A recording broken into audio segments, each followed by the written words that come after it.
Saat aku mulai mendengarkan Al-Quran, seketika aku tahu bahwa itu jelas bukan berasal dari dunia ini bagiku. Tumbuh dalam tradisi musik dan kemudian hanya kesederhanaan dan spesifik dari pelafalannya. Aku langsung jatuh cinta dengan seni pelafalan Al-Quran. Salah satu hal pertama yang menarikku pada Al-Quran bukanlah kebijaksanaannya yang memang mendalam, tapi hanya suara murninya. Segala sesuatu di dunia ini Allah ciptakan dari bunyi. Kun. Al-Quran dihidupkan dari mana? Bukan dari buku. Dari suara gitu. Ya. Mekah Madinah menjadi kota yang sakral karena pernah terucap. Kalau tidak terucap tidak jadi.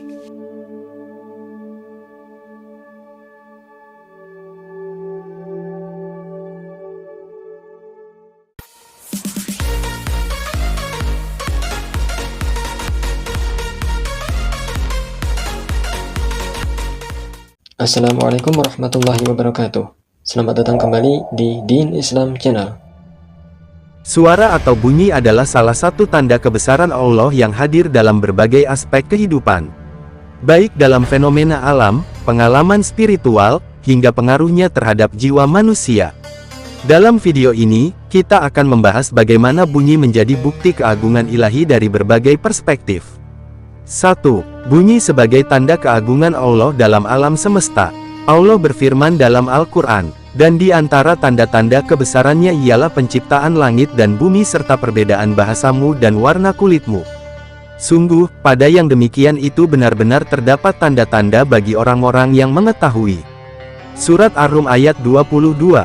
Bunyi adalah fenomena alam yang mengikuti hukum Allah.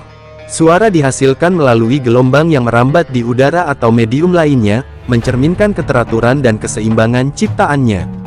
Coba perhatikan suara air mengalir, angin berhembus, dan kicauan burung. Semua itu memberikan ketenangan dan menunjukkan harmoni yang sempurna dalam alam. Bahkan suara petir disebut dalam Al-Quran sebagai tanda kekuasaan Allah. Dan guru itu bertasbih dengan memujinya, demikian pula para malaikat karena takut kepadanya. Surat Ar-Ra'd ayat 13.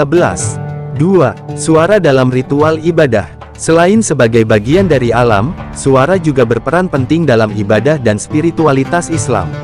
Allah menjadikan bunyi sebagai sarana untuk mendekatkan diri kepadanya. Beberapa contoh di antaranya, azan sebagai panggilan untuk mengingat Allah. Bacaan Al-Quran yang menenangkan hati dan jiwa. Allah berfirman, Allah telah menurunkan perkataan yang paling baik, yaitu Al-Quran yang serupa ayat-ayatnya, lagi berulang-ulang, gemetar karenanya kulit orang-orang yang takut kepada Tuhannya. Surat Az-Zumar ayat 23. Zikir dan doa yang memiliki kekuatan spiritual dalam menenangkan jiwa. Solawat dan nasyid yang membangkitkan kecintaan kepada Rasulullah. Sama atau lantunan zikir dalam tasawuf, yang digunakan untuk mencapai kesadaran spiritual lebih tinggi. 3. Bunyi dan resonansi hati manusia. Bunyi memiliki efek mendalam pada hati manusia karena getaran dan resonansinya. Ilmuwan telah menemukan bahwa frekuensi suara tertentu dapat memengaruhi kondisi emosional seseorang. Dalam Islam, bacaan Al-Quran terbukti secara ilmiah dapat memberikan ketenangan dan mengurangi stres. Selain itu, perkataan yang baik juga memiliki pengaruh positif pada jiwa, sebagaimana firman Allah. Perkataan yang baik itu seperti pohon yang baik. Surat Ibrahim ayat 24. 4. Bunyi sebagai metafora keesaan Allah. Dalam ajaran tasawuf, suara sering dianalogikan dengan nada ilahi, yaitu keselarasan dan harmoni yang menunjukkan keberadaan Allah. Konsep kun fayakun, jadilah, maka terjadilah, juga menggambarkan bagaimana Allah menciptakan sesuatu hanya dengan perintahnya. Ini bisa diibaratkan sebagai bunyi, dalam makna metaforis yang menunjukkan kehendaknya yang mutlak.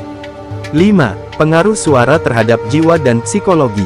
Dari perspektif psikologi dan neurofisiologi, suara memiliki pengaruh besar terhadap kondisi emosional dan mental seseorang. Musik dengan ritme cepat dapat meningkatkan energi dan motivasi.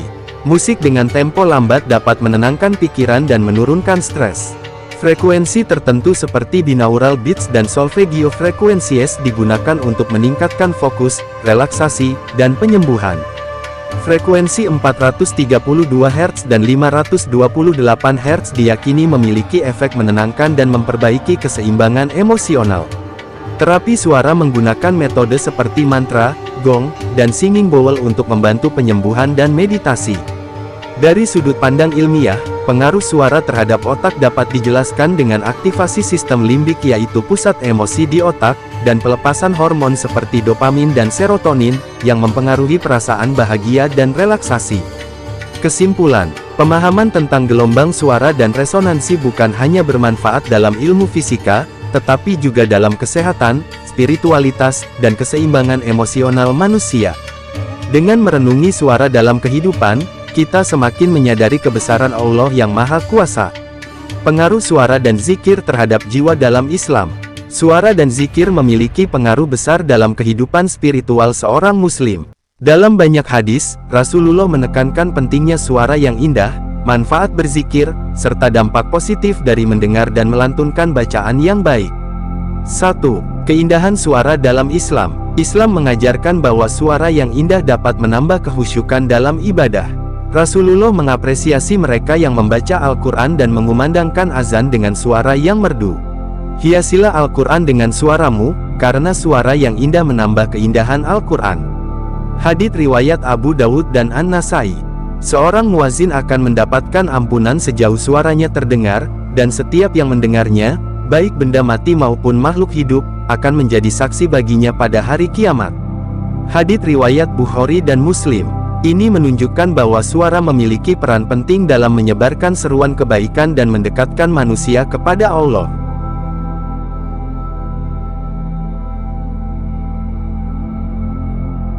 Mualaf karena pengaruh azan. Ada cukup banyak tokoh masyarakat yang menjadi mualaf karena tergugah dengan suara azan, dan salah satu di antara mereka ialah Adnan Adrian Woodsmith, seorang mantan anggota FBI yang menjadi imam muslim dan pendidik profesional di Harvard Divinity School, Brown University, dan Zaytuna College. Berikut cuplikan video yang menjelaskan tentang ketertarikannya pada Islam adalah bermula dari suara, yang juga ia hubungkan dengan musik. Beberapa ayat dalam Al-Quran yang membuatmu yakin bahwa ini pasti firman Allah. Bisakah kamu berikan 1 atau 2 contoh? Aku tumbuh sebagai seorang pianis klasik. Aku cukup terampil dalam bidang itu. Bermain piano sejak kecil, dan melakukan resital solo selama 1 jam, memenangkan beberapa kompetisi. Jadi musik dan suara sangat penting bagiku. Aku pikir itulah salah satu alasan mengapa azan sangat berkesan bagiku. Hanya mendengar keindahan dan kesederhanaan itu. Saat aku mulai mendengarkan Al-Quran, seketika aku tahu bahwa itu jelas bukan berasal dari dunia ini bagiku. Tumbuh dalam tradisi musik dan kemudian hanya kesederhanaan dan spesifik dari pelafalan. Aku langsung jatuh cinta dengan seni pelafalan Al-Quran. Salah satu hal pertama yang menarikku pada Al-Quran bukanlah kebijaksanaannya yang memang mendalam, tapi hanya suara murninya. Itu tidak terdengar seperti sesuatu yang manusiawi bagiku. 2. Zikir dan pengaruhnya terhadap jiwa. Zikir adalah salah satu amalan yang dapat membawa ketenangan hati dan melindungi seorang muslim dari gangguan setan. Zikir membawa ketenangan hati. Ingatlah, hanya dengan mengingat Allah hati menjadi tenang. Surat Ar-Ra'd 28. Zikir sebagai perlindungan dari setan. Perumpamaan orang yang berzikir kepada Allah dengan orang yang tidak berzikir kepadanya adalah seperti orang yang hidup dan orang yang mati. Hadits riwayat Bukhari dan Muslim. Zikir mencegah kecemasan dan kesulitan. Barang siapa yang sering beristighfar, Allah akan memberikan jalan keluar dari setiap kesulitan, memberikan ketenangan dari setiap kegelisahan, dan memberinya rezeki dari arah yang tidak disangka-sangka. Hadits riwayat Abu Dawud dan Ibnu Majah.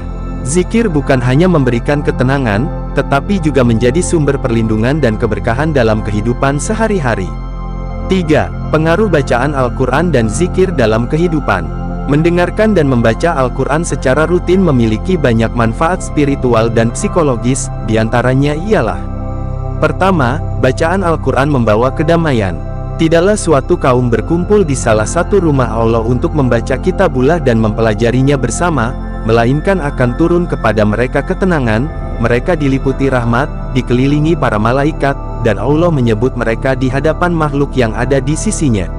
Hadits riwayat Muslim. Kedua, zikir sebagai cahaya di hari kiamat. Barang siapa mengucapkan subhanallah wa bihamdihi sebanyak 100 kali dalam sehari, dosa-dosanya akan diampuni meskipun sebanyak buih di lautan. Hadits riwayat Bukhari dan Muslim. Ini menunjukkan bahwa zikir dan bacaan Al-Quran bukan hanya bermanfaat di dunia, tetapi juga akan menjadi cahaya bagi kita di akhirat.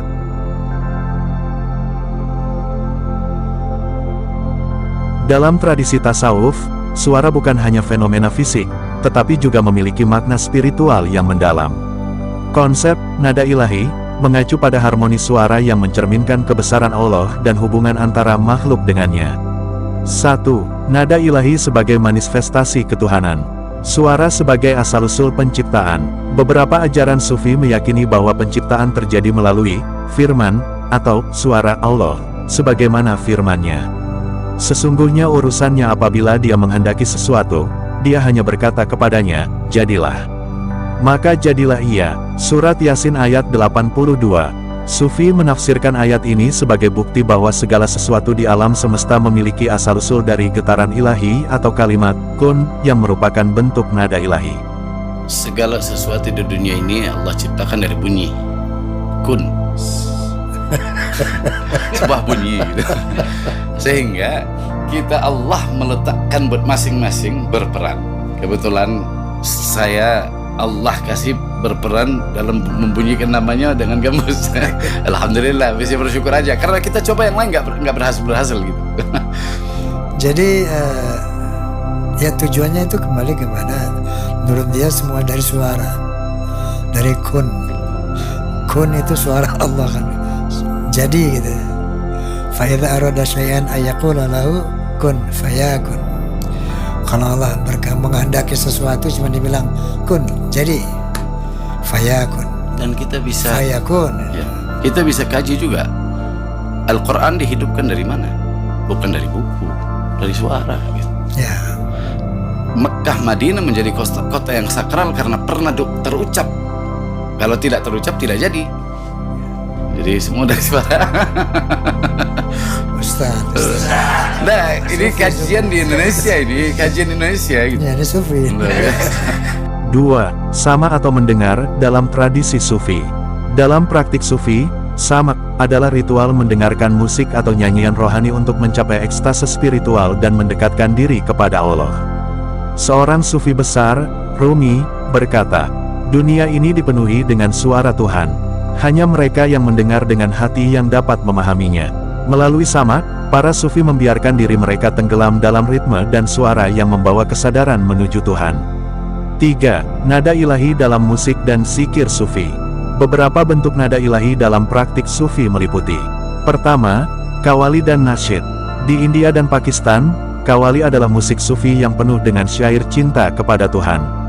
Ritme dan nada dalam kawali dipercaya dapat membawa pendengar ke dalam pengalaman mistik. Kedua, zikir berjamaah dengan irama.